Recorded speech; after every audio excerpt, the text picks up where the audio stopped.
find me at twitch.tv/shovelclaws and everywhere is shovelclaws, but I think it's about time that we get into Second Run.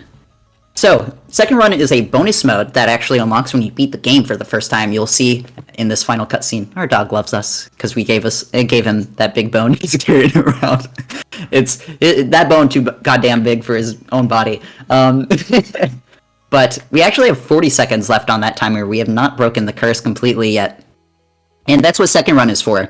Second Run is a harder mode where we're going to go ahead and get into it.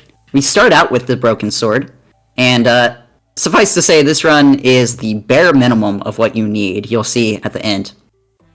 But we're going to go ahead and get started, so let's get the time going in 3, 2, 1, go. Starting out just the same with the watering can. You'll also notice there's a crab on this screen, unlike in our first 110% run. That's because Second Run actually, one, changes your time limit to 40, and also makes a bunch of the rooms different. It remixes them into harder variants. I have to do more blindfolded movement here. Additionally, I only have 1 HP, so I can't just damage boost when I maybe would have in the past, but we're through the blindfolded part. That's good. That is the scariest part of this run. The additional thing is it gives you 1 HP, so you know you're really lucked out if you take any damage. We're gonna go save this lost person first. We could technically do the sword thrower first, but I like doing this one first because it feels a little bit safer. But this lost person's much further away. So we have a pretty long trek here. Additionally, Second Run any percent has the lowest item requirement of any of the categories because there's a sequence broken ending. You may have noticed that I pointed out that we start with the broken sword. There's a good reason for that. And it just comes down to 1, 2, 3, 4, 5. I accidentally pressed up on my keyboard after reaching 5. We're doing the same thing where we're tricking the sword thrower into coming out after. I did it again! After 5 screens traveled. But the 1, 2, 3, 4, 5. There we go. This category has a sequence broken ending where you actually, because you start with the broken sword, we're able to use that in order to completely sequence break the ending boss fight because of an oversight in the code that we'll talk about at the end of the run. But because of that sequence break, it actually requires the least amount of items in the entire game. You don't need the coffee, or you do need the coffee, what am I saying? You don't need a lot of the items that you saw in Second Run any percent. More blind movement here, but we're using the signs, there we go, as... Where am I? Break the sign. It's not breaking the sign. I hate it here. Okay, I'm just gonna reset since we don't have any time on that cycle. You can see why this run is kind of hard.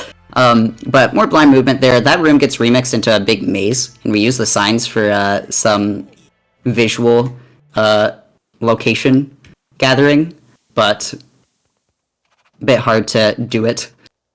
Break this sign. Thank you. Break this sign. There we go.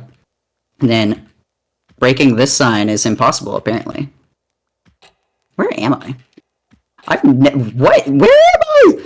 Okay, this is... It knows I'm doing this live, so it's trolling me a little bit. I've actually never had this issue. This room is usually not this hard. What the hell? Game's being mean. That's okay, though. This gardening glove is a lot harder to get, though, because of this maze. Let's see if third time's the charm.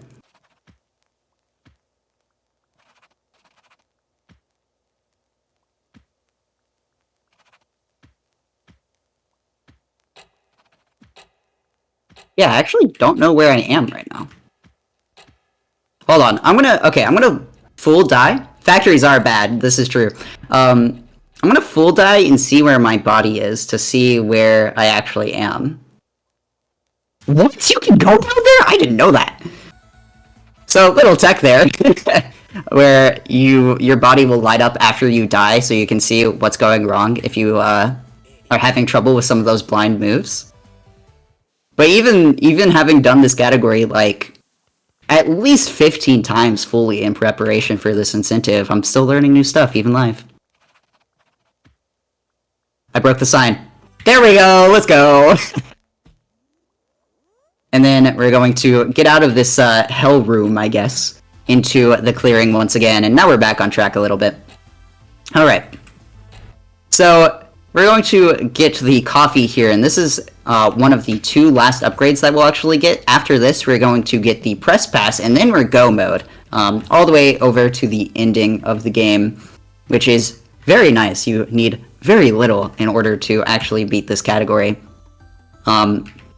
So once we kill all these crabs, get this guy, and then there's actually a hidden crab in the sewers here that can really troll you if you aren't careful with your movement.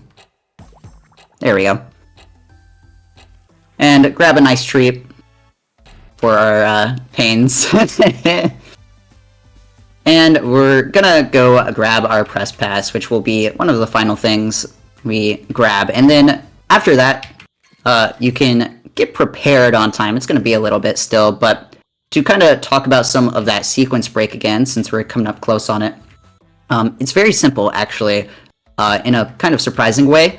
The broken sword after you defeat the boss, there's this sequence where in the big factory room that we were very briefly in 110%, you are going to run and flush your sword down the toilet.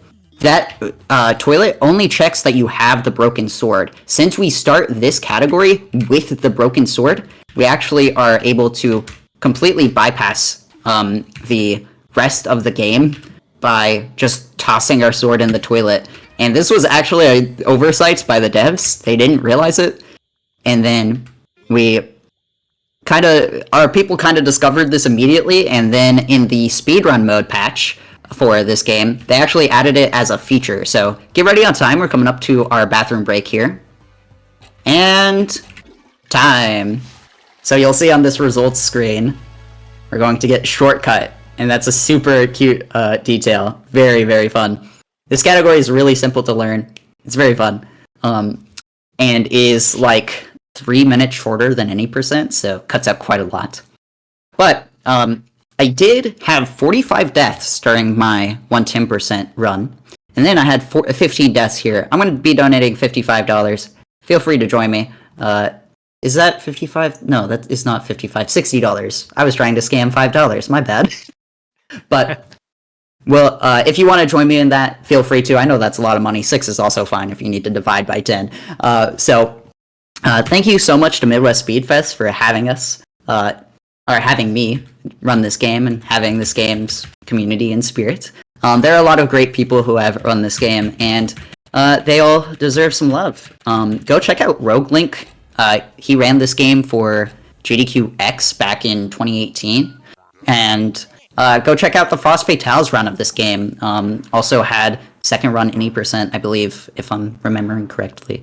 I forget who did that run, but some very good runs in this game's history. And I'm hoping to keep that going. Miss Thea, I remembered. Did that Fatales run. Otherwise, thank you so much for watching. Thank you so much to Midwest Speedfest as well. Keep the event going. This is a great cause. Midwest Speedfest does really great stuff during their events, so being able to support them directly is great. Thank you so much. Thank you.